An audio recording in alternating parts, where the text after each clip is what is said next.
علیکم اللہم صلی اللہ سیدنا محمد وعلی آلہ قدر حسنہ و جمالہ۔ میں ذیشان مجاہد، اسلام پاکستان یوٹیوب چینل سے۔ تو موضوع ہمارا یہ چل رہا تھا کہ کرنٹ افیئرس یا موجودہ حالات امت مسلمہ کے یا پاکستان کے اس قوم کے حوالے سے یا انفرادی طور پہ جو انسان یا مسلمان پریشان کیوں ہیں، اس حوالے سے ہم بات کر رہے تھے۔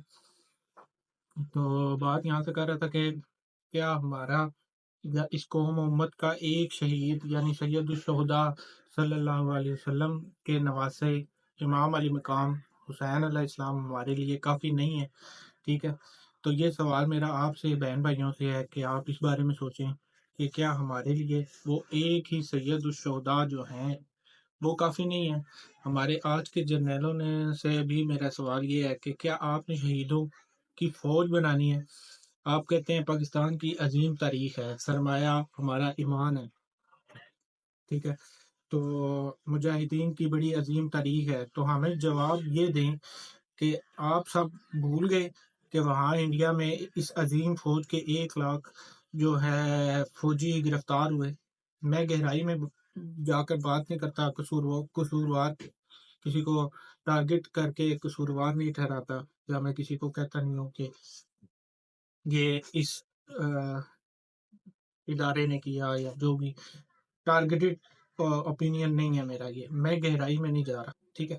جب آپ اپنی کارناموں کی لسٹ بیان کریں گے، جب بھی کرے، کوئی ادارہ کرے یا کوئی انسان کرے انفرادی طور پہ، تو منافقت مت کریں، ٹھیک ہے، بس میں اتنی سی بات کہہ رہا ہوں، ساتھ اپنے کارناموں کا بھی ذکر کریں جو آپ نے کیے ہیں، ٹھیک ہے۔ یہ آپ کے کارنامے میں، آپ کی تاریخ میں، فوج کی اس تاریخ میں یہ ڈھاکہ فال جو ہے وہ شامل ہے، ٹھیک ہے۔ اس کا مطلب یہ نہیں ہے کہ میں اپنی فوج پہ تنقید کر رہا ہوں، ٹھیک ہے، فوج میں ہم سب ہی فوج ہیں، ٹھیک ہے۔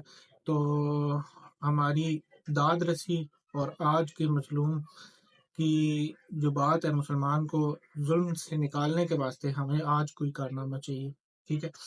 مجھے یہ بات کہتے ہوئے نہایت تکلیف ہو رہی ہے، لیکن اندیشہ موجود ہے، ٹھیک ہے، اندیشہ اور خطرہ جو ہے وہ موجود ہے، کہ اس لیے میں آپ بہن بھائیوں کو یہ بات کہہ رہا ہوں کہ آج کے نوجوانوں کو یہ بتا رہا ہوں کہ کہیں ایسا نہ ہو کہ آنے والے وقت میں ہم فوج جو ہماری فوج ہے یہ کرائے پہ لڑنے کے لیے دستیاب ہو، ٹھیک ہے۔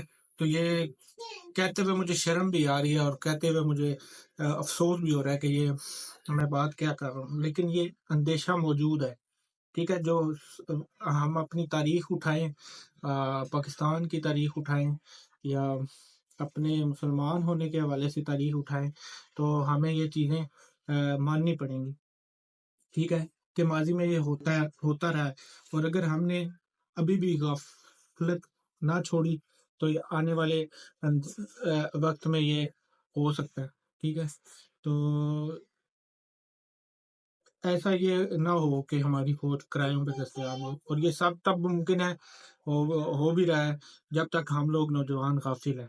آج کا نوجوان جب تک غافل ہے، اسی لیے یہ ہو رہا ہے، ذاتی مفاد، ذاتی فائدہ، ذاتی سکون کی خاطر زندگی ہم گزار رہے ہیں اور خود کو مسلمان بھی مانتے ہیں، تو یہ دھوکہ ہم کسے دے رہے ہیں؟ یہ ہم نہ اللہ کو دھوکہ دے رہے ہیں، نہ ہم اس دنیا کو دھوکہ دے رہے ہیں، نہ ماں باپ کو دھوکہ دے رہے ہیں، نہ ہی اس امت کو دھوکہ دے رہے ہیں، ہم خود صرف اور صرف اپنے آپ کو، اپنے اندر بیٹھے اس نفس کو، شیطان کو دھوکہ دے رہے ہیں، بس، ٹھیک ہے، کہ لگا رہے بھائی، ٹھیک ہے، یہی صحیح ہے۔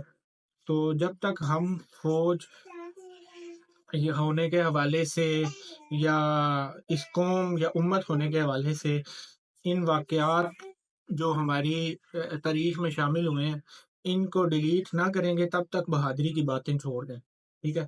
یہ کہنا اور بتانا چاہتا ہوں کہ ہمارا جو علم ہونا چاہیے یا نالج ہونا چاہیے وہ فرضی اور ضروری ہونا چاہیے، ٹھیک ہے۔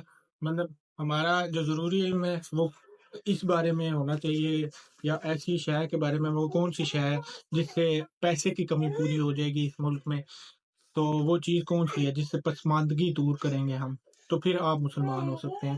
تو اس طرح باتیں کر کے اور تقریریں کر کے، تاریخ کے کارناموں کو بیان کر کے آپ سمجھتے ہو فرض پورا ہو گیا، تو ایسے فرائض پورے نہیں ہوتے۔ اگر ہم اس طرح فرض پورا کرتے اور سمجھتے ہیں کہ فرض پورا ہو رہا ہے، تو ایسے فرض پورے نہیں ہوتے۔ ٹھیک ہے، عمل کر کے ثابت کرنا ہوتا ہے۔ پھر جیسے ہم پاکستان کو یہ سمجھتے ہیں کہ اس کی ہاں نہ میں دنیا کے فیصلے ہوں گے انشاءاللہ، اور بے شک اس میں کوئی شک نہیں ہے، اللہ نے اس کو معجزاتی طور پر اس کو بنایا ہے، تو اس کے پیچھے اللہ کا کوئی نہ کوئی حکمت لازمی شامل ہے۔ اگر وہ ہم نہیں کریں گے تو ہماری آنے والی نسل کرے گی، یا ہماری ساری نسل کو اللہ تباہ و برباد کر دے اگر ہم غفلت سے نہیں ہٹتے اور وہ نئی قوم سے یہ کام لے لیں، ایک اور نسل سے یہ کام لے لیں۔ اللہ اس چیز پہ قادر ہے، ٹھیک ہے۔ تو امامت کا تقاضا یہ ہے کہ جہاں جہاں ظلم ہو رہا ہے وہاں آپ یہ کہو کہ چلو بچو بھاگو یہاں سے۔ اگر ہم مسلمان ہیں اور امامت کرنے کے دعوے دار ہیں، جو ہم کہتے ہیں کہ پاکستان کی ہاں نام امت کے یا دنیا کے فیصلے ہوا کریں گے، تو یہ امت کا تقاضا ہے۔ تو جہاں جہاں ظلم ہو رہا ہے تب یہ تقاضا پورا ہوگا کہ ہم وہاں پہ اپنی رٹ یا اپنا جو اگریسونیس ہے وہ شو کریں، ٹھیک ہے۔ انہیں ہم وارننگ دیں غزہ میں، اسرائیل کو، امریکہ کو، یا جو بھی دنیا میں کہیں پہ بھی جہاں مسلمان جو پستی کا شکار ہے، ظلم کا شکار ہے، ٹھیک ہے۔ تو یہ تب تک ہوگا جب ہم ان کو یہ اگریسو اور جوش اور ایک امت بن کے جب تک ہم انہیں یہ وارننگ نہیں دیں گے، ٹھیک ہے۔ تو پہلے ہمیں ایک امت بننا ہے۔ تو اگر ہم یہ کریں تو امت کا تقاضا یہی ہے کہ ہم انہیں معزول کر دیں اگر وہ مسلمان نہیں ہوتے، ٹھیک ہے۔ اگر تم نے معزول بھی نہیں کیا، ٹھیک ہے، مسلمان ہونے کے حوالے سے، اور ریکویسٹ کرتے رہے، درخواستیں کرتے رہے، اور آگے سے رزلٹ جو ہو وہ یہ ہو کہ ریکویسٹ نامنظور بھی ہو گئی ہے، تو یہ بڑی شرم کی بات ہے مسلمان کے لیے۔ یہ تبلیغ والوں اور دین فروشوں کی بھی بات ہے کہ جو دنیا بھر میں ہم درخواستیں کرتے پھرتے ہیں کہ بھیا مسلمان ہو جاؤ، تو یہ طریقہ کار تمہارا اپنا ایجاد کرتا ہے۔ آقا جو جہاں محمد صلی اللہ علیہ وسلم نے تو 70 سے زائد جنگیں اپنی امامت میں لڑی ہیں، ٹھیک ہے۔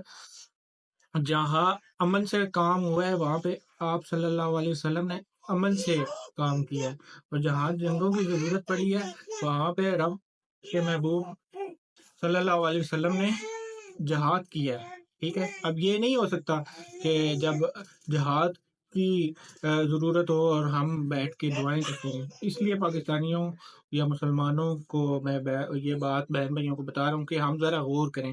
اصلی طاقت کا چشمہ جو ہے وہ صرف اور صرف ہمارے پاس اللہ سے ہمارا تعلق ہے، ٹھیک ہے، اور وہی اصل قوت بھی ہے۔ کوئی اٹامک پاور ہماری قوت نہیں ہے، کوئی ہتھیار ہماری قوت نہیں ہے۔